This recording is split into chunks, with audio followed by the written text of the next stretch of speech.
que se conviertan en un llamado a la acción política y cívica. Hoy nos honran con su presencia dos grandes líderes.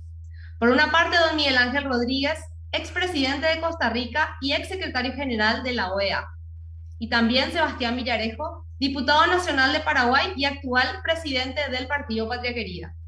Un diálogo entre una persona que ha alcanzado la cúspide de su carrera política a nivel nacional y también a nivel regional, y un líder emergente con gran proyección, quien con solo 38 años se encuentra liderando una fuerza política. Este será un mano a mano que podremos presenciar ahora en vivo y del cual seguro saldrán importantes ideas que nos llamen a la reflexión. Sin más, los dejo en compañía de nuestros invitados. Que disfruten. Bueno, buenas tardes a todos. Muchísimas gracias, Crista. Muchísimas gracias a la Fundación Feliciano Martínez, a todo el equipo acompañando, Carlos, Paloma y demás. Y principalmente muchas gracias a don Miguel Ángel. Realmente para mí es con mucho, digamos, con mucho respeto, lo digo, todo un honor que usted haya aceptado esta conversación y le agradezco profundamente de corazón para que podamos tener este diálogo tan interesante. Si bien es un poco a través de las redes sociales, de alguna manera en este pequeño diálogo les digo bienvenido a Paraguay y por sobre todas las cosas también, bueno, pura vida, como dicen ustedes, que tengo por suerte grandes amigos de Costa Rica, así que ojalá sea un diálogo de pura vida. Así que realmente encantado de conocerlo y bueno, un gran saludo para usted. Gracias, diputado. Un gran gusto poder compartir con usted esta tarde. Agradezco mucho a Crista Rivas, que ha sido la que me contactó y la que de manera muy gentil me invitó a esta participación, y a la Fundación Feliciano Martínez, que nos acoge en esta actividad. A todas las personas que están ayudando para que esto sea una realidad, y sobre todo a quienes tienen la paciencia de compartir con nosotros en un tema que realmente es trascendental. Vivimos un momento en el cual hay desencanto con los partidos políticos, con los políticos, con la democracia, con la institucionalidad internacional, con la globalización, con las ideas fuerza que a finales del siglo pasado veíamos, después de muchos años de no tener una vigencia plena de democracia en América Latina, que estaban tomando garra, fuerza, que estaban siendo vividas en nuestros países y que nos llenaban de optimismo en ese momento. Había terminado la Guerra Fría, se había caído el muro de Berlín y todos pensábamos, o muchos pensábamos, que tal vez la historia nos iba a dar una oportunidad para encontrarnos en un grupo de pensamiento de libertad, de democracia, de Estado de Derecho, de respeto a los derechos humanos, de participación, de descentralización, de uso de la ciencia y la tecnología en favor de todos, de solidaridad, para encontrarnos en cosas en que las diferencias entre los partidos políticos y los políticos fueran los instrumentos, pero con una gran claridad y comunión en cuanto a los fines. Y claro, podemos tener muchas diferencias en los instrumentos porque somos ignorantes, y a pesar de lo que hemos ido aprendiendo a través de los siglos, seguimos siendo ignorantes y no sabemos todo, no sabemos cuál es la mejor solución. Y eso hace que el debate inteligente de la democracia se convierta en un instrumento muy importante para encontrar esos mejores instrumentos en favor de nuestros pueblos. Por eso me interesó tanto que ustedes estén propiciando este tipo de actividades. Los felicito. Es hora de recobrar bríos en favor de la democracia, de los partidos políticos, de la acción política, que es tan importante, tan esencial para encontrar los mejores caminos, las mejores oportunidades para el progreso de nuestros países, que tanto requieren de salir de situación de postración en que han venido estando y en la cual nos ha dejado más postrados esta pandemia. Usted sabe, don Miguel Ángel, a ver, me gustaría hablar mucho de lo que usted recién tocó, un poco de la importancia del diálogo y la situación en la que estamos, pero me gustaría arrancar un poco por el inicio para la gente que está escuchando y que va a poder escuchar también después, gracias a que las redes vamos a poder un poco compartir y promocionar este video futuro. Me gustaría conocer un poco de su vocación, me gustaría un poco hablar de Miguel Ángel, porque leyendo sobre su historia me pareció muy impresionante. Usted a los 26 años, puedo estar equivocado, estuvo en el Banco Central y estuvo en cargos ministeriales, súper joven. Después tuvo, me parece, un espacio y después luego ya volvió a ser diputado y luego presidente de la República.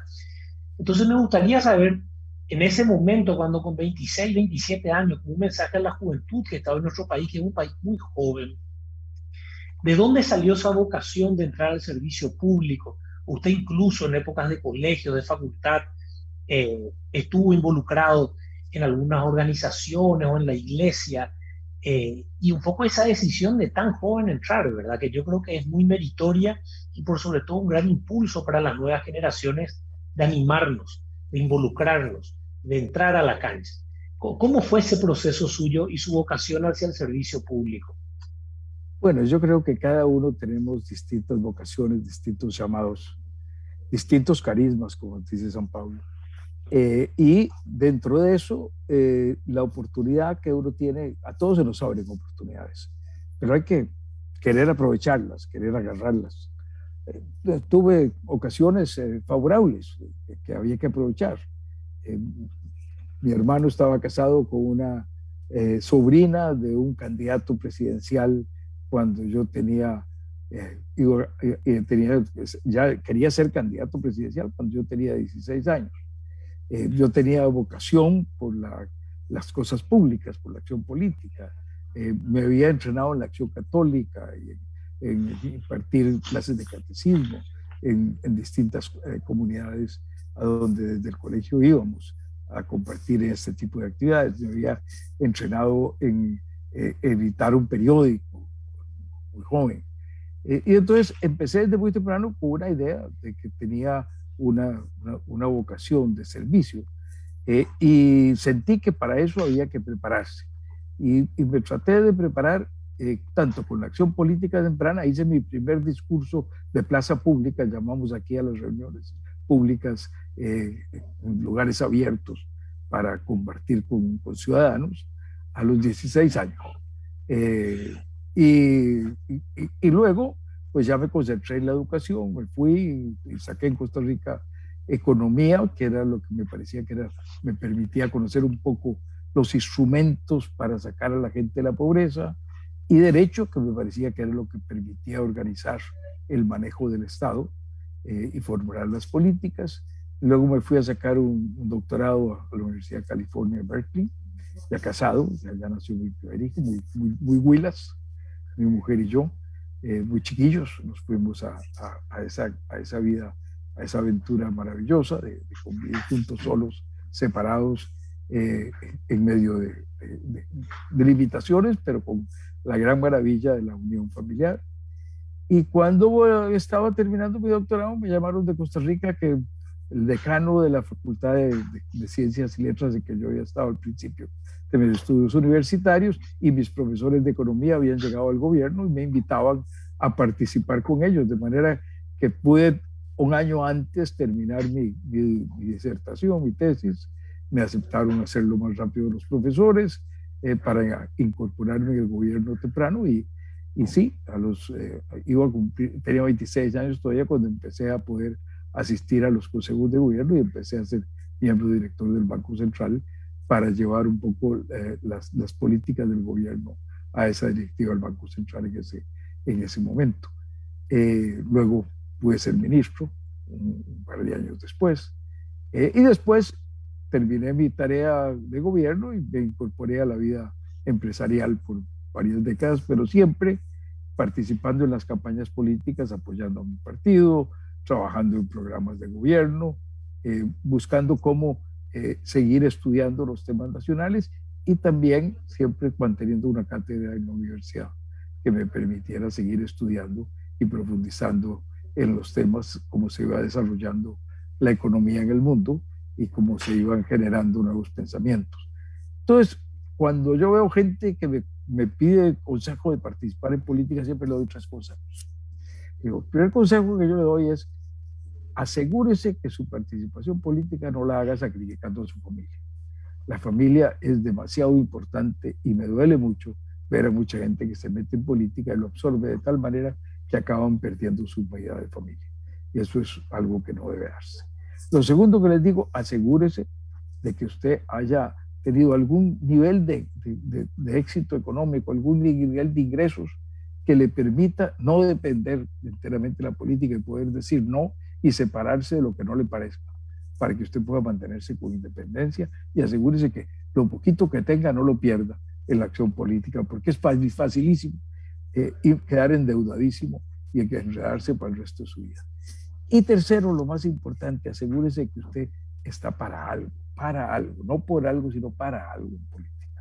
Que usted tiene algún tipo de ideas, algún proyecto, alguna visión que usted cree que es beneficiosa para su comunidad, que le va a permitir colaborar con el bien común. Si usted tiene esas tres cosas, por Dios, métase en la política, es la tarea más maravillosa. Y siempre les recuerdo lo que me impresionó mucho del Papa Pío XII, allá cuando yo era un adolescente muy chiquillo, que en las pláticas de los sábados que hacía por radio, que fue el primer papa que empezó con ese tipo de comunicación, dijo que la política era, después del sacerdocio, la más sublime de las profesiones. Y yo creo eso profundamente. Es una profesión maravillosa en la cual la capacidad de dar, de ser solidario, de ayudar a los demás es inmensa. Pero también es posible que sea una de las profesiones en la cual el actuar mal sea más fácil. Usted sabe, a ver, sería raro decirlo, pero me siento muy identificado con muchas de las cosas que le tocó decir, por más que nos llevemos una generación. Y digo, no, yo creo que nos llevamos un par de generaciones. Sí, pero ¿sabe por qué le digo una? Porque literalmente usted se lleva unos 3 meses con mi papá. Justo hoy a mi padre le estaba contando que iba a tener un diálogo con alguien que se llevaba, mi papá es de noviembre del 39, creo que usted es de febrero o algo así, del 40. Soy de enero del 40. De enero del 40. Entonces mi papá me dice, mandale saludos, y lo conoce. Entonces, ¿cómo magnífico. Y con respetos a mi mayor, que es su papá, le mando saludos también. Le digo. Ustedes saben, me sentí muy identificado. Yo en época de colegio también estuve en algo que llamábamos la Acción Católica. En mi colegio me tocó también el tema del catecismo. En el colegio también teníamos una academia literaria y editábamos algo que le llamamos La Estrella, que era como, más que un periódico, era como una revista que la sacábamos en nuestra época una vez al año. Y también un poco yo suelo decir que no sé si mi vocación política, pero siempre fui muy inquieto. Y ya en época de colegio, facultad, siempre estuve como muy metido en organizaciones, digamos, en el colegio mismo, o en gremios, o muchas organizaciones apostólicas, ¿verdad? Desde la fe. Un poco a partir de lo que usted mencionaba de Pío XII, recuerdo mucho que me gusta mucho misionar. Con mi esposa incluso solemos participar de misiones católicas hasta hoy, una vez al año, como matrimonio y con familia. Y bueno, antes lo hacía como joven solo, ¿verdad? También con ella. Yo solía decir que en esa experiencia como que uno se da cuenta tanto la profunda importancia de la construcción del ser, que tiene mucho que ver evidentemente con la religión, con la filosofía, no necesariamente lo quiero poner solo en el ámbito religioso. Con la espiritualidad. Pero la necesidad, la espiritualidad, por eso la construcción del ser, pero realmente la profunda necesidad del hacer, que no era suficiente, y lo hablo como católico, llegar a una casa y rezar una Ave María y un Padre Nuestro. O sea, como que en un momento dado uno, por sobre todo en Latinoamérica, choca con realidades muy fuertes, realidades de pobreza, realidades duras, que creo que definitivamente tiene que ser un imperativo moral para todo católico, cristiano o creyente, o para toda persona, preguntarse qué puede hacer. Y estuve leyendo un discurso suyo, que por cierto después le voy a hacer más preguntas sobre ese hecho en particular, cuando fue el tema de la ley de protección laboral, pero no entrando específicamente en ese tema aún. Pero usted justamente en ese discurso en un momento hablaba del deber del cristiano comprometido. Y me quedé mucho con eso, ¿verdad? Como que hay un deber definitivamente, y usted como presidente lo haya mencionado, o sea, haya hablado específicamente de lo que por lo menos probablemente fue su propia vocación, ¿verdad? Eso realmente me impresionó y me gustó mucho, ¿verdad? Entonces, usted, y también, perdón que me extienda, digo cosas parecidas, si bien soy joven, espero serlo aún, a la gente que va entrando en la política, pues somos un partido que estamos invitando a mucha gente, siempre intento decirles, nada es más prioritario que la familia, porque en la medida de que prioricemos la familia, vamos a tener claras nuestras prioridades en la vida y de esa forma vamos a ser mejores políticos. Porque cuando nos priorizamos la familia y estamos metidos en la burbuja, pues creo que en la política muchas veces, y ahí me gustaría conocer su opinión, muchas veces es como que entramos a un microclima, una burbuja que creemos que lo más importante es lo que nos rodea.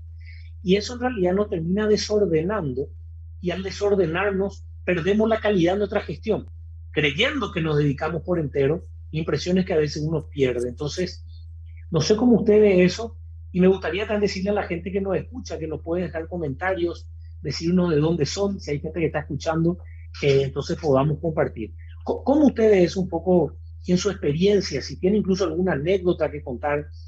Yo suelo decir ahora en campaña que yo intento los domingos no hacer campaña. Yo intento estar siempre que pueda un domingo almorzando con mi familia o le llevo a mi familia donde debo ir, intentando encontrar esos momentos, porque si no creo que uno se puede perder.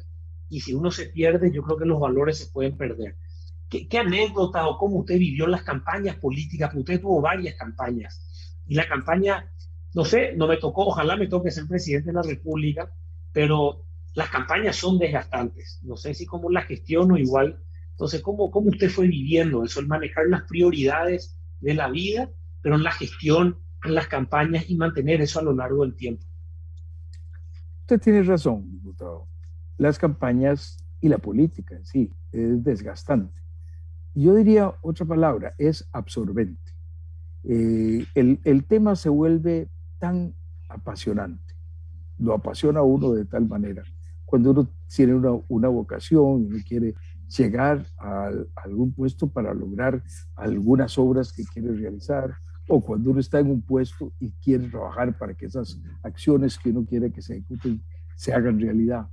La demanda que uno siente sobre uno mismo es muy absorbente. Y eso, el peligro que tiene, como usted señala, me parece muy adecuadamente, es que pueda uno desvincularlo de la realidad y desvincularlo de las más importantes de las obligaciones, que son las fundamentales de un ser humano, de cómo ser de asumir las responsabilidades que uno tiene en los distintos aspectos y los distintos órdenes de la vida.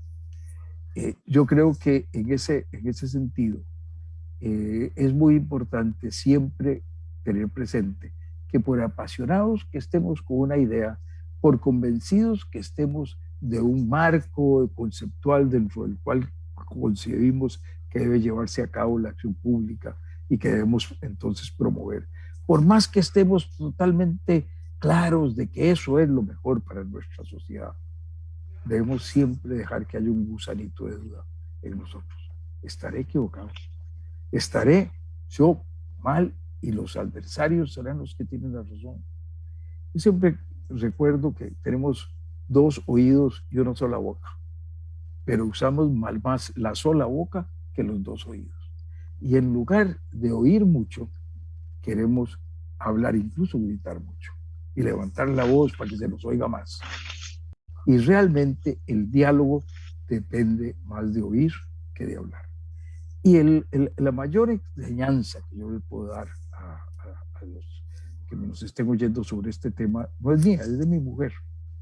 Yo tengo la suerte, vamos a cumplir este año 59 años de casados, nos casamos muy jovencillos, hemos tenido la suerte de armar una familia muy linda que nos ha deparado, nos ha dado mucha felicidad, también dolor y sacrificio. Perdimos a los 15 años a nuestro hijo mayor, hemos tenido como todos en la vida, hemos tenido nuestra cuota de dolor, de sacrificio, de desencanto, de sufrimiento, pero hemos logrado juntos ir superando esas dificultades. Y el tema al que quería ir con esto de tener esta relación y contarlo de mi mujer, es que mi mujer estaba en otras cosas. Yo estaba en la vida empresarial, estaba en la vida académica, trabajaba con una fundación más de corte liberal económico, a la que fue una de las primeras que se creó en América Latina, la ANFE. que era el que yo presidía, estaba metido en las transformaciones de la política económica que el país necesitaba para salir de un intervencionismo muy fuerte en que habíamos entrado a partir de los años 50. Estaba en todo eso, compartía con mi mujer, tenía actividades muy intensas en varios países. Y mi mujer y yo veíamos la familia, y mi mujer se desarrolló en otros ámbitos. Y se estaba desarrollado ayudando los hogarcitos para niños en proceso de adopción, y trabajaba mucho en deportes ecuestres. Su ambición era llegar a ser competidora en las Olimpiadas. Llegó a los Panamericanos en adiestramiento, pero su idea era llegar a las Olimpiadas. Y en eso le digo, mira, Lorena, la cosa se nos pone, ahora es como el momento ya de meternos a campaña política directa para ver si llegamos a la presidencia. Y una vocación de servicio increíble, se metió en eso. Y no tenía ninguna experiencia. Yo tenía experiencia, yo había estado en el gobierno, yo había estado muchas veces, ya no tenía ninguna experiencia, pero se dedicó a aprender. ¿Y qué fue lo que hizo? Se fue con un par de amigas a visitar las distintas zonas del país, solas, no en reuniones conmigo, solas, a veces quedándose varadas el carro en algún lado, con dificultades para llegar, con pocos medios, pero para ir a oír a las mujeres de las distintas comunidades y aprender de las mujeres qué eran las necesidades, las dificultades en salud, en educación, en ingresos, en atención de los niños que estaban teniendo en problemas con la comunidad, en problemas de violencia doméstica. Y lo que aprendió fue extraordinario. Y lo que pudo hacer cuando llevamos el gobierno en programas en todos esos campos fue maravilloso. ¿Por qué? Porque se fue a oír a la gente. Y yo creo que una de las cosas más importantes que deberíamos recomendarle a todos los que quieren hacer política es que oigan a la gente, que vayan a escuchar, que palpen, que absorben, que mamen las necesidades de las personas, porque ahí aprenden más que en la mejor universidad del mundo. Usted sabe que, bueno, todo un tema es para decirle a la gente que está escuchando, que por cierto, de muchas ciudades del Paraguay, les cuento que nos están escribiendo, de Trinidad, Oviedo, Capiatá, San Lorenzo, Presidente Franco y muchos lugares, de todo a lo largo y ancho de la República del Paraguay. Me siento, y sin saberlo antes de conversar con usted, muy identificado con muchas de las cosas que dice. Me toca también a mí estar muy involucrado en política, y mi esposa Silvia es docente, y también es como que tiene el mundo donde ella está. Ella es docente, está en un colegio y trabaja, y también vive su vocación. Como decimos, nos sentimos muy privilegiados porque ambos hoy al menos estamos viviendo lo que creemos que es nuestra vocación. Yo me siento muy pleno vocacionalmente en la política, y buscando los sueños, bueno, en ese momento de pasión que uno tiene como lo que estoy viviendo, y ella también, con su carrera de docente, con los jóvenes trabajando. Y definitivamente yo creo que es sustancial, y ya que usted tocó el tema del reconocimiento para mi esposa también, la importancia del matrimonio y de vivir cosas para conocer lo que es prioritario. Me toca mucho la historia que contó de su hijo. A nosotros nos tocó también vivir una cruz muy fuerte, en el sentido que nuestra primera hija, a los 9 meses de embarazo, finalmente pierde la vida. Ya cumplió su misión a los 9 meses de embarazo. En vez de nacer, directamente fue, digamos, al cielo. Y evidentemente, como papá primerizo, fue una cruz muy fuerte, ¿verdad? Fue un dolor tremendo, pero de los dolores que muchas veces terminan fortaleciendo a la pareja, y también te terminan un poco señalando qué es lo prioritario en la vida. Yo muchas veces, como cuando uno está mal o estoy atosigado por algunos problemas de la Cámara o políticos, digo, estos no son problemas son cuando tuve que vivir lo que viví en ese momento, que esto no es un problema, esto es para ir para adelante. Entonces yo creo que la vida un poco nos va señalando. Y ahí lo que me gustaría escuchar su opinión o su mensaje también. Yo suelo decir mucho ahora al recorrer en mi país que estamos viviendo épocas donde mucha gente está muy indignada, con mucha rabia, muchas veces por lo que ocurre en muchos de nuestros gobiernos. y también con mucho dolor y sufrimiento por lo que fue la pandemia. Muchos, y creo que todos en Latinoamérica, han perdido personas cercanas, han tenido problemas serios económicos por todo lo que ha ocurrido, y que el gran desafío de los líderes políticos es en realidad no caer, yo por lo menos considero eso, en esa política del antagonismo, de la confrontación, de la pura confrontación, o la política de los extremos.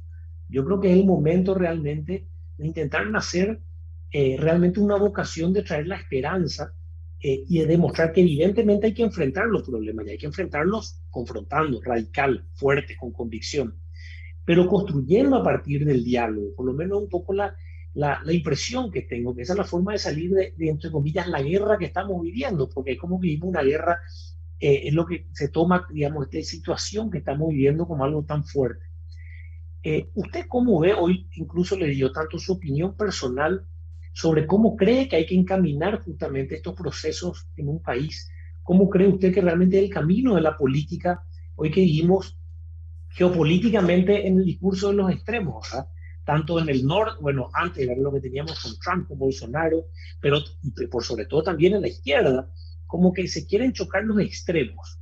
¿Y cómo ve usted geopolíticamente si ese es el camino o realmente hay un camino intermedio que tiene posiciones radicales pero quiere construir de otra manera? Y también, súper amplia mi pregunta en realidad, para que pueda reflexionar, ¿cómo ve también geopolíticamente estos avances que de repente se intentan presentar en muchos de nuestros países en lo que respecta justamente, como digo, a los extremos, tanto de izquierda como de derecha, ¿verdad? Si realmente todas las cuestiones que se hablan del Foro de Sao Paulo, de Venezuela, Cuba, realmente la inserción o no en otros países, cómo están entrando, qué tipo de país, qué tipo de políticas quieren construir. Entonces me interesa mucho en su experiencia, como usted tuvo el secretario general de la OEA también unos meses, ¿cómo ve esto? ¿Cuál es el papel que hoy deben desempeñar los líderes políticos en este proceso posterior a la cuarentena y a la pandemia, donde todo está nuevo, todo está por verse y donde hay una nueva normalidad que esperemos no caiga en la indiferencia, sino que nos lleve para adelante? ¿Cómo ve los extremos? ¿Cómo ve este mundo de polarizaciones? ¿Y cómo ve geopolíticamente un poco nuestro continente principalmente? Bien amplia mi pregunta, y bueno, compartiendo evidentemente esa primera reflexión, donde agradezco su comentario acerca justamente también de su proceso del matrimonio y lo que ha vivido. Ciertamente vivimos una época un poquito complicada, o bastante complicada. Las ilusiones que teníamos, como terminamos el siglo XX, decía yo al puro inicio, cuando habíamos logrado de una América Latina en que en los 80s habían 3 democracias funcionales, a una América Latina que le da la vuelta al siglo XX con solo Cuba, que no es una democracia funcional. Parecía que estábamos encaminándonos a que estas resoluciones políticas se fueran buscando en el centro y que fueran las diferencias en las tecnologías de cómo enfrentar los problemas lo que nos permitiera a unos y a otros buscar distintas formas del ejercicio del poder. Pero que hubiera un gran consenso en democracia, en libertad, en Estado de Derecho, en participación ciudadana, en eficiencia económica, en solidaridad con los grupos que más requieren del apoyo del Estado, en una acción pública eficiente, en beneficio de las personas que más requieren el apoyo de los gobiernos y de la solidaridad de la sociedad. Pero no fue así. El siglo XXI nos demostró que la historia es caprichosa y que difícilmente podemos irla prediciendo. Y muchas cosas se unieron para mostrarnos una cosa distinta. La cultura del espectáculo, de la que venía hablando desde hace casi 20 años Mario Vargas Llosa. Esa banalización del arte, banalización de las noticias, banalización de los contactos entre las personas. Las redes sociales, que yo creía que iban a ser el gran ágora digital en el que todos nos íbamos a poner de acuerdo en un debate maravilloso, y que se convirtieron en una manera de separar en grupos muy diferenciados, muy antagónicos entre sí, que polarizan a la sociedad, y dentro de cada grupo predominan las posiciones más extremas. El desarraigo de las personas con sus comunidades, el ajuste de la familia a las nuevas relaciones de poder dentro de la familia que no hemos logrado todavía resolver y manejar de una manera adecuada para que el amor una a la familia y no sea que cada uno tiene sus posiciones como debe ser y tenga sus libertades, haga que se desarraigue la familia, que las personas no sientan el soporte de la familia y de la comunidad. Todo eso que estamos viviendo y la frustración en América Latina, el desencanto, creímos que llegar a la democracia era resolver los problemas, como si pasar de la dictadura que tuvo Paraguay por mucho tiempo militar a la democracia al día siguiente, las cosas cambiaran. No, nada cambiaba, todo seguía igual. El que no tenía arroz el día anterior no lo tenía al día siguiente. El que todavía no tenía cómo resolver sus problemas iba a tardar tiempo en ver cómo iba a resolverlos. El ver cómo funcionaba la democracia no era una varita mágica, no iba a resolver los problemas. Entonces viene un desencanto, una desilusión. Entonces todo eso nos ha hecho que la gente busque los extremos y que haya una frustración en la cual la gente, frente a los problemas que no sabe manejar, lo que tiene es enojo. Es una de las reacciones que se van dando. Primero es no, esto no es cierto, después es esto es culpa de otros, después yo me enojo porque esto me está viniendo y hasta después empezamos a ver cómo tratar de resolverlo. Yo creo que estamos viviendo la etapa del enojo y en esa etapa del enojo el político que le miente a la gente, que le dice que hay soluciones fáciles, que le dice que yo sí soy el que le resuelvo los problemas, pero no con ese aparato que hay ahí, no con ese respeto a la Constitución y al Estado de Derecho, porque eso me impide a mí trabajar. Entonces usted se relaciona solo conmigo y conmigo resolvemos las cosas, o de izquierda o de derecha igual. Esos populismos de un lado o del otro, que se brincan el sistema, que se brincan lo que hemos durante milenios ido construyendo para garantizarnos controlar el Estado y que el Estado no sea un oprobio para los ciudadanos. Eso lo quieren hacer a un lado y le aseguran a la gente que con eso van a resolver los problemas. Mentiras, eso no resuelve los problemas. Las pruebas están claras, eso no resuelve los problemas. El antagonismo, la división, la lucha, el odio no construye. Tenemos que construir con otras fuerzas. Esas son las fuerzas de la moderación, son las fuerzas del debate civilizado, son las fuerzas del centro. Pero esto es mucho menos atractivo en esta hora. Y en esta hora, diputado, las personas como usted, las personas que están luchando por una unión de sentimientos de solidaridad, de amor, de buenas relaciones entre la gente y del uso racional del conocimiento para ir buscando las mejores soluciones, estamos nadando contra corriente. Y ese nadar contra la corriente es difícil, uno se cansa cuando nada contra la corriente. Es muy fácil lanzarse en el río y nadar río abajo. Nadar río arriba es bien duro. Uno se va cansando. No nos podemos cansar.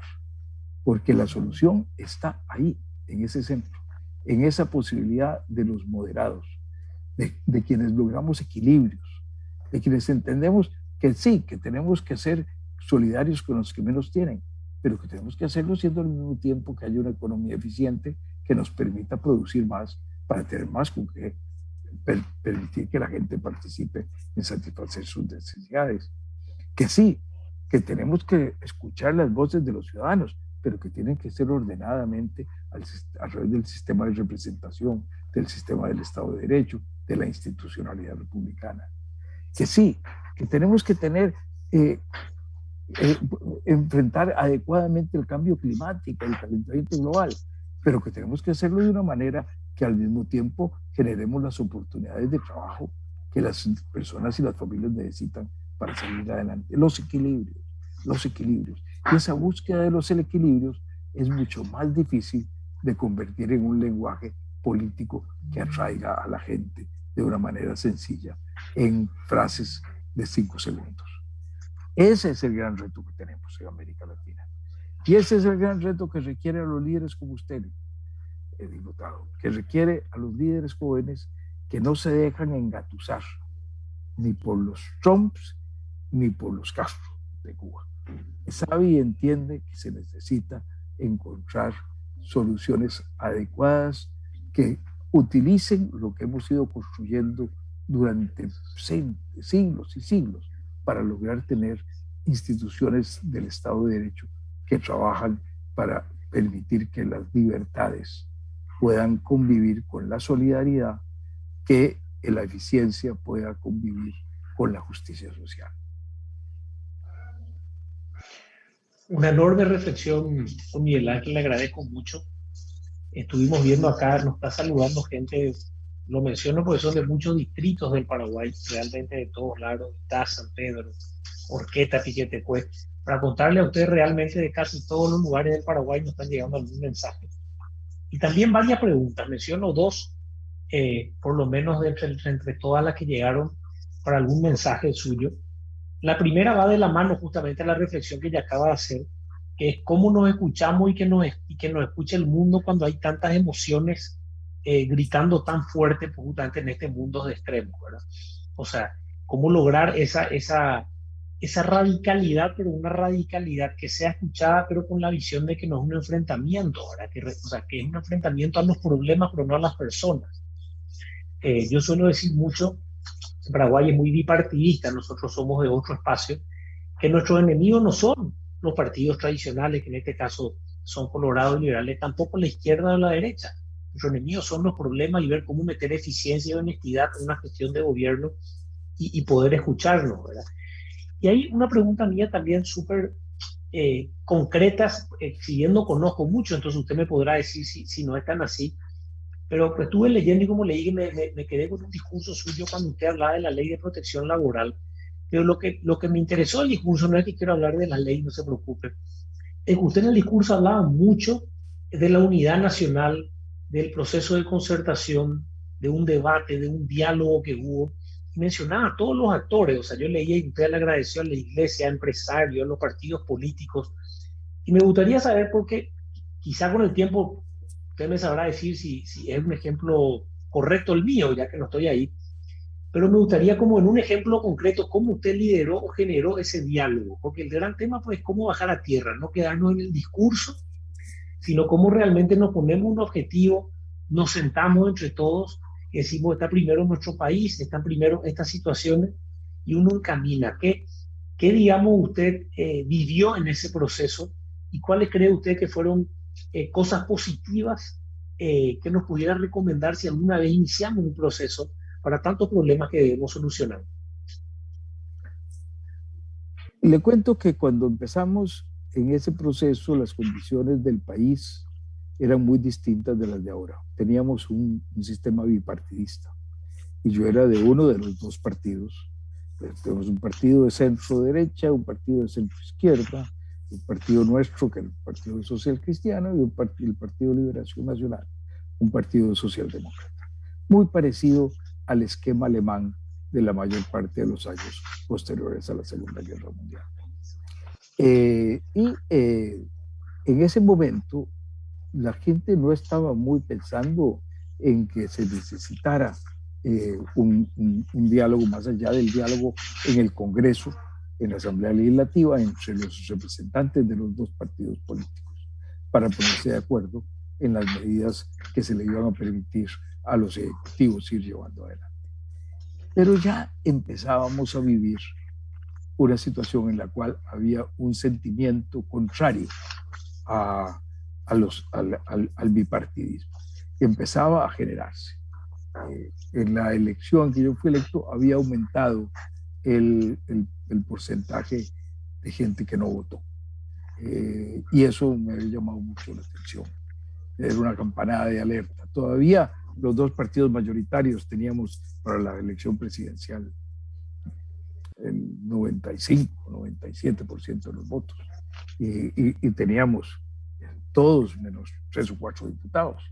Pero ya se empezó a sentir que había una corriente de disgusto, de animadversión, de preocupación. A pesar de que habíamos estado saliendo bien de una crisis económica muy fuerte que había tenido Costa Rica o América Latina a principios de los 80 por un exceso de intervencionismo en las políticas económicas, a pesar de eso, había un cansancio de todo el esfuerzo que se había venido dando para poner las cosas en orden. Entonces, en media campaña, sentimos que era importante empezar a hablar en la campaña de que había necesidad de que los distintos sectores del país empezaran a dialogar entre sí para ponerse de acuerdo en las medidas que había que tomar. No estábamos inventando el agua tibia. Los holandeses habían tenido bastantes años antes la creación de los consejos económicos sociales, que había sido una representación de trabajadores, de empresarios, de distintas agrupaciones para discutir temas nacionales con una visión de mediano plazo y tratar de ponerse de acuerdo en soluciones que luego pudiesen ser aprobadas políticamente. Entonces empezamos un proceso en plena campaña de hablar con los distintos grupos y de plantearles la necesidad de llegar a algunos consensos. En una campaña en la cual las encuestas nos hacían creer que íbamos a ganar por una gran mayoría. Al final no fue así. Pero las encuestas eran, todavía el día de la elección salió un periódico diciendo que habíamos tenido prácticamente el 60 y pico por ciento de los votos, íbamos a tener una mayoría muy confortable en el Congreso. Al final ganamos, pero no por tanto. Y el trabajo, gracias a Dios, ya lo habíamos encaminado. Entonces organizamos, con apoyo de las universidades públicas, de las iglesias, fundamentalmente, organizamos un proceso que llamamos Concertación Nacional, que fue invitar a distintos grupos a participar en un proceso en que había toda un diseño previo de cómo se iban a llevar adelante las discusiones, cómo se iban a tomar las decisiones, que iba a hacer recomendaciones al gobierno sobre 10 temas diferentes en diferentes campos de la acción de políticas públicas que el gobierno le planteó a los ciudadanos. Y empleamos 3-4 meses iniciales del gobierno en llevar adelante ese proceso, del cual salieron algunas cosas muy importantes, salieron otras muy importantes que luego políticamente no se pudieron realizar, porque desdichadamente en ese proceso el partido mayoritario de oposición no quiso participar. Entonces tampoco participó el partido de gobierno, porque si no hubiera desbalanceado totalmente el proceso. Entonces fue solo la sociedad civil en sus distintas manifestaciones la que participó, y posteriormente hubo algunos abusos, algunos engaños en cuanto a las consecuencias de algunas acciones que se hizo caer sobre todo a grupos de estudiantes, y se creó un clima hostil a la apertura de los monopolios públicos, que hizo que algunas de las cosas que habían salido aprobadas del proceso de concertación no se llevaran adelante, y que se fueron aprobando algunas de ellas 10 años después en otros gobiernos, porque se había demostrado la utilidad que tenían, pero que no se logró en ese momento aprobar. Entonces, yo sigo creyendo que fue muy beneficioso. Creo que fallamos en varias cosas. Si alguien lo hiciera en otro país, yo le daría algunas recomendaciones. Primero, ojalá que de verdad participen las distintas fuerzas políticas junto con la sociedad civil, porque aunque la discusión sea más difícil, eso permite que los grupos tengan más posibilidad luego de convertir en realidad política las recomendaciones. Segundo lugar, que alguna parte del proceso siga funcionando después de que se terminan las deliberaciones, para ayudar a que se aprueben en los órganos legislativos las medidas que se han propuesto. Eso en algunos campos nosotros lo hicimos y funcionó muy bien. Donde no lo hicimos, no funcionó tan bien. Y en tercer lugar, que hay que escoger muy bien los temas. No todo se puede resolver. Pero este es un momento que a mí me parece muy propicio para eso. Yo he venido hablando de una frase que no es mía, la leí primero en inglés hace algunos meses, a mediados del año pasado, cuando empezaba a hablar de que esa nueva normalidad no puede ser volver al pasado, que tiene que ser yo lo traduje, un gran reinicio. Y ese gran reinicio es una oportunidad. Esa es una oportunidad. Si vamos a construir algo nuevo, esa oportunidad debe hacerse con una visión de largo plazo.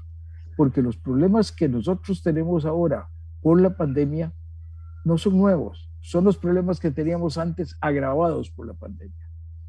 Pero los problemas de pobreza, los problemas de desigualdad, los problemas de ineficiencia en las funciones del gobierno, los problemas de clientelismo en mucho de la acción gubernamental, los problemas de costos inadecuados para producir eficientemente, los problemas de falta de infraestructura, los problemas de falta de acceso a mercados, todos los problemas de nuestro sistema educativo, sobre todo, que debería ser el punto central de reflexión de toda la política de América Latina. Cuando nos comparamos con los resultados en PISA de las naciones que participamos en esos exámenes, nos deberíamos sentir avergonzados. Estamos quedándonos tan atrás en el desarrollo de la educación de nuestros pueblos. ¿Cómo vamos a lograr superar los niveles de pobreza y competir y hacernos subir en el concierto de las naciones de una manera más adecuada?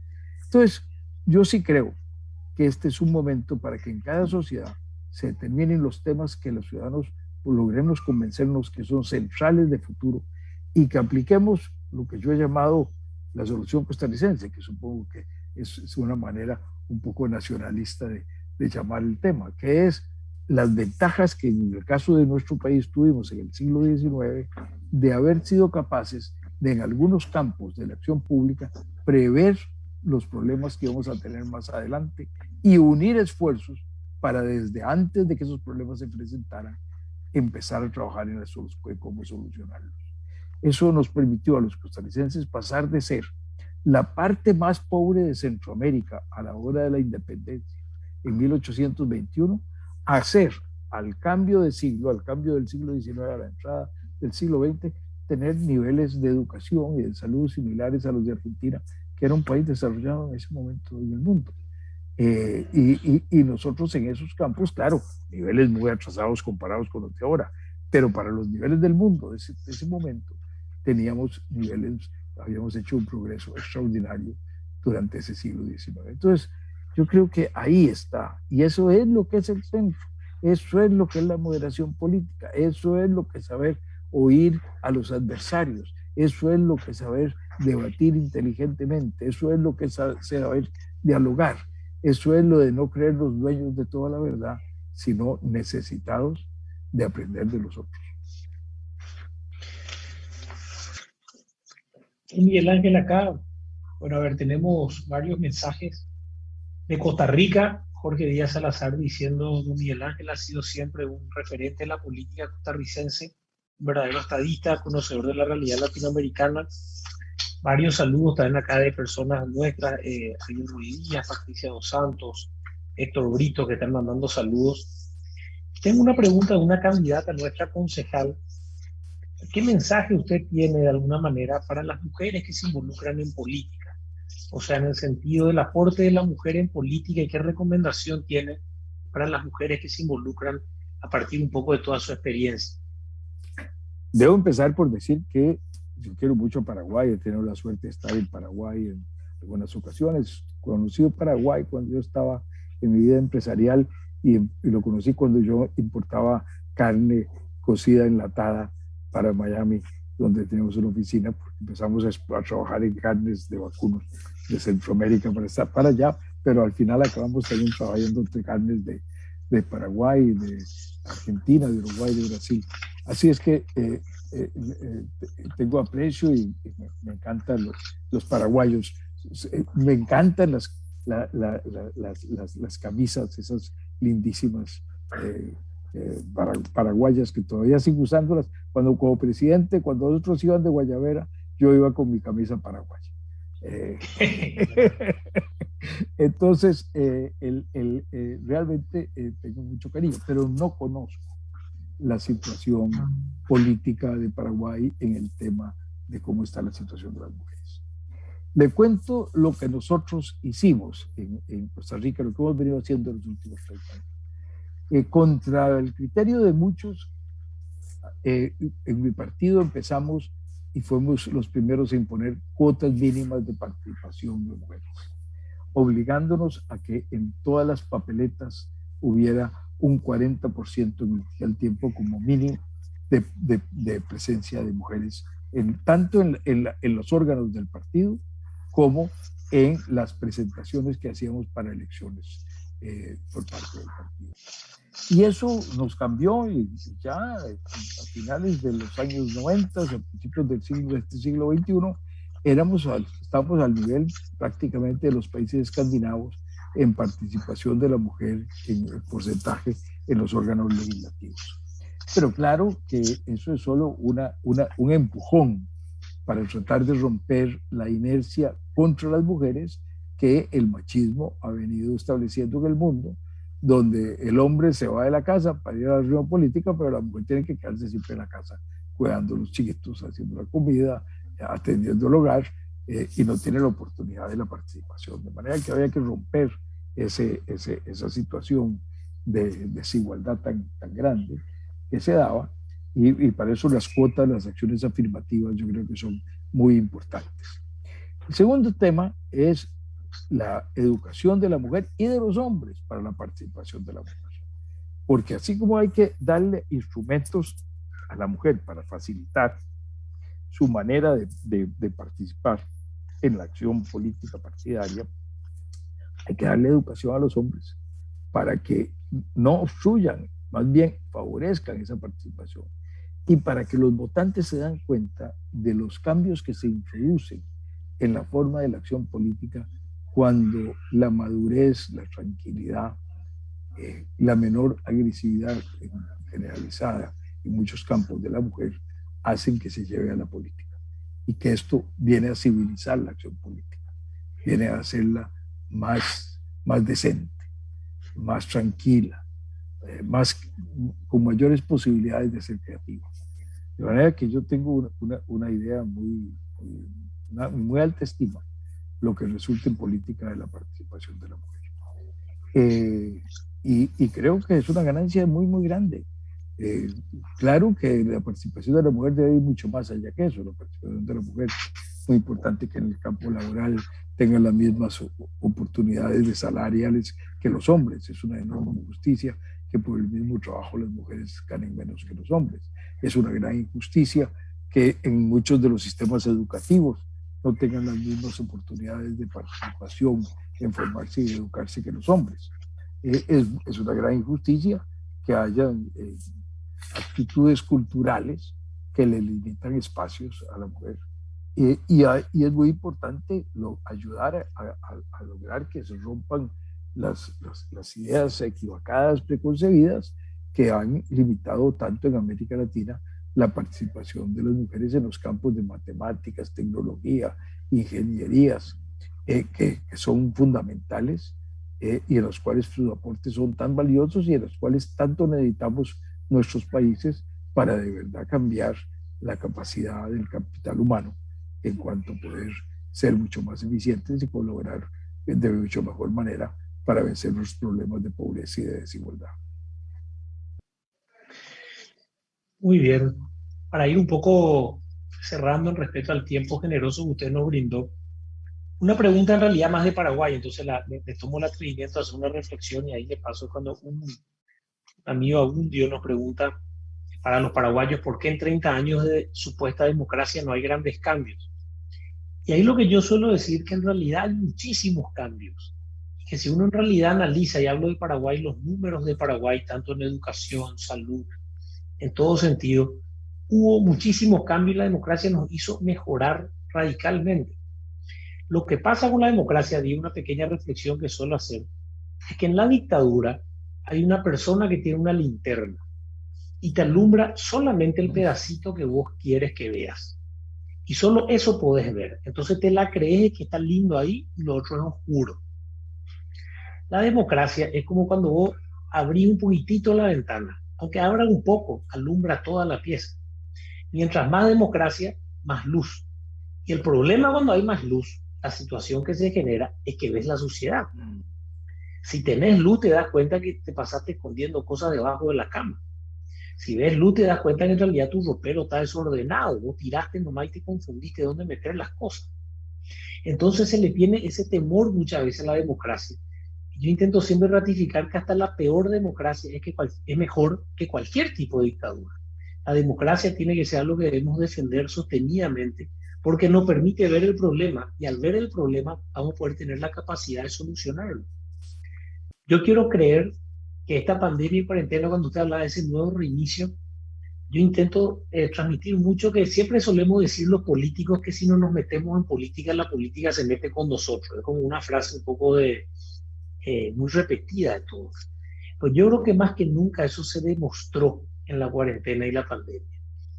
Yo creo que ojalá este tiempo haya logrado que mucha gente salga de la indiferencia, porque yo siento que ese problema de la participación es porque de repente muchas personas son indiferentes hacia lo público, todos somos indiferentes hacia lo que no conocemos, pero hay un deber de ciudadanía de que nos interese lo público y digamos que no somos solo habitantes, que somos ciudadanos. Y yo espero y sueño que lo vivido en este año y medio en toda Latinoamérica, en todo el mundo, nos despierte y nos saque de la indiferencia y nos haga dar cuenta de que vivimos en comunidad, que no podemos vivir aislados, que nos haga dar cuenta por sobre todas las cosas que aparte de vivir en comunidad, tenemos que meternos en cómo se desarrollan las cosas en nuestros países. Si nuestros países estaban más o menos preparados para enfrentar una pandemia, tiene que ver con los políticos que gobernaron el país en las últimas decenas de años. Entonces, si nuestros países no estaban preparados para un sistema de virtualidad en las aulas de clase, significa que en las últimas decenas de años no nos preparamos. Esa palabra que usted usó de previsión, que también le escuché a usted en algunos discursos o en algunas entrevistas que estuve viendo en este tiempo, creo firmemente, y cuesta hacerlo porque es como que nadie quiere arreglar un problema que no siente que explote aún.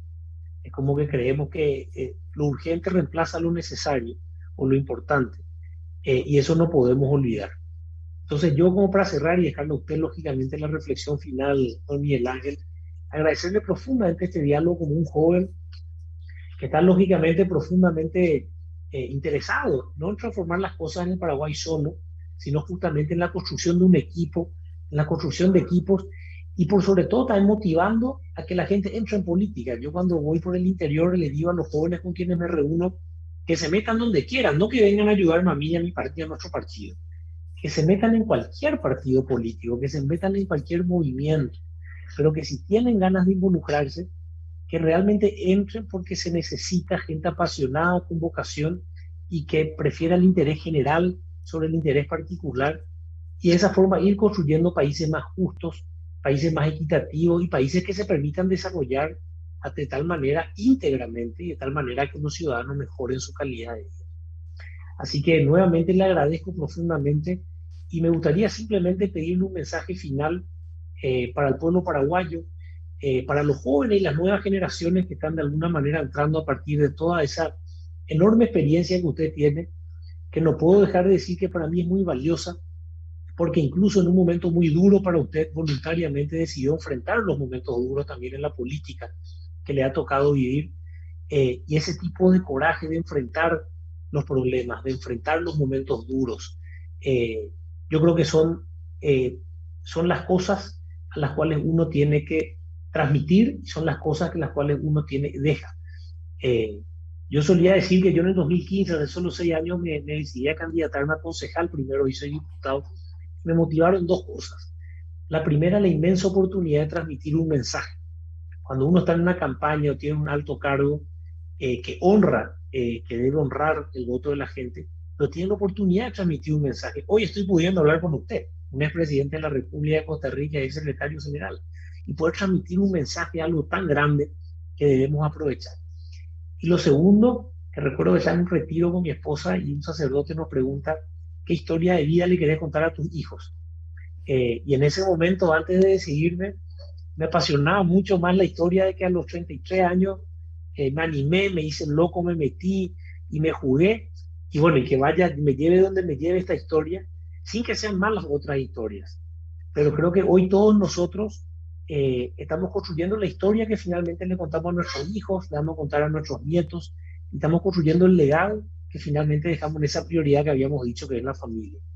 Así que nuevamente gracias, y le dejo la reflexión final a usted y a disposición, y evidentemente si le toca luego de esta pandemia venir al Paraguay, me comprometo a invitarlo a un asado, no a una carne envasada, sino un buen asado en mi casa. Vamos a comer un buen asado para poder compartir la carne paraguaya. Muchísimas gracias, diputado, y muchísimas gracias, aquí está, por haberme ayudado a tener esta conversación con usted. Muchísimas gracias a la Fundación Feliciano Martínez. Ha sido para mí una muy linda oportunidad. Me deja usted muy entusiasmado. Me deja usted muy entusiasmado. Pido a Dios que sea realidad para Paraguay, que las reflexiones, el entusiasmo, la visión que usted está trayendo a la política paraguaya permeen muchísima gente y que muchísimos paraguayos se enfrenten a la tarea de construir la democracia. ¿Por qué la democracia no resuelve todos los problemas? Porque somos humanos. Porque como humanos somos ignorantes, pecadores, cometimos errores y hacemos el mal. Y en medio de esas dificultades tenemos que ver cómo construimos una sociedad que sea más justa, que nos permita ser más felices, que nos permita progresar, que nos permita ser más solidarios, que nos permita desarrollarnos mejor como seres humanos, responder mejor al don maravilloso que tenemos de la vida. Y eso requiere esfuerzo. Pero, cosa interesante, si uno lee los estudios como el trabajo de la Universidad de Harvard, que empezó a darle seguimiento a un grupo de jóvenes de los muy privilegiados que estaban en su universidad y de familias muy pobres de Boston, y los ha seguido por varias generaciones. Y al final de cuentas, cuando sacan conclusión de qué es lo que está más relacionado con que expresen felicidad, éxitos profesionales, salud, tranquilidad en sus vidas familiares, es ser personas que viven con buenas relaciones humanas, con buenas relaciones de comunidad. Los estudios que se hacen neurológicos hoy día, en que como distintos mecanismos ven en distintas partes del cerebro donde se expresa la felicidad, encuentran que sí, claro, la felicidad está relacionada con comer bien, está relacionada con tener relaciones sexuales, pero está muy relacionada con hacer el bien a los demás. Entonces, no es solo que la solidaridad, el trabajar por los demás es algo que es bueno, no, es que además nos hace felices a nosotros también, a cada uno de nosotros. Nos da el chance de ser felices, nos da el chance de realizarnos, nos da el chance de ser mejores. Y por eso me voy entusiasmado de esta conversación con usted, porque los políticos jóvenes estén pensando adecuadamente en cómo concitar la participación de mucha gente en política, buscando la tolerancia, los equilibrios, la moderación, el escuchar, el debate inteligente, el amor por los demás, como parte de la acción política, es lo que nos va a permitir a los latinoamericanos salir adelante, salir de tantas frustraciones y encaminarnos a un progreso mucho más acelerado. No es fácil. Va a haber siempre adversarios.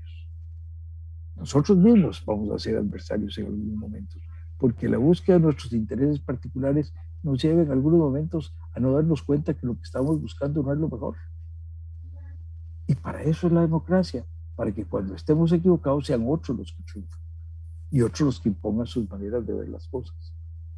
Por eso es que es mucho mejor que la dictadura, porque tenemos el chance de que haya los cambios pacíficos y de que vayamos mejorando lo que vamos haciendo, que vayamos descubriendo en medio de nuestra ignorancia mejores maneras de hacer las cosas.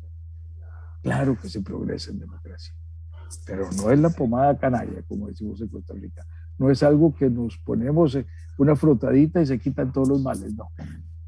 Es un mecanismo para construir algo mejor. Pero si no lo usamos bien, si no participamos, el mecanismo no funciona. Yo puedo tener un auto muy bueno para entrar en terrenos barrialosos, pero si no me monto en él y no sé manejarlo, no me va a servir para transportarme. Montemos en el carro de la democracia y trabajemos para llevarlo adelante. Muchísimas gracias, diputado. Mucho éxito para usted, mucho cariño para el querido pueblo paraguayo. Y pues seguiré usando mis camisas guaraníes con mucha honra y sintiéndome muy contento siempre. Gracias. Muchas gracias a usted también, don Miguel Ángel. y como lo dicen ustedes, pura vida. Fuerte abrazo y a ver cuándo nos encontramos de manera presencial. Hasta luego y gracias a quienes nos acompañaron.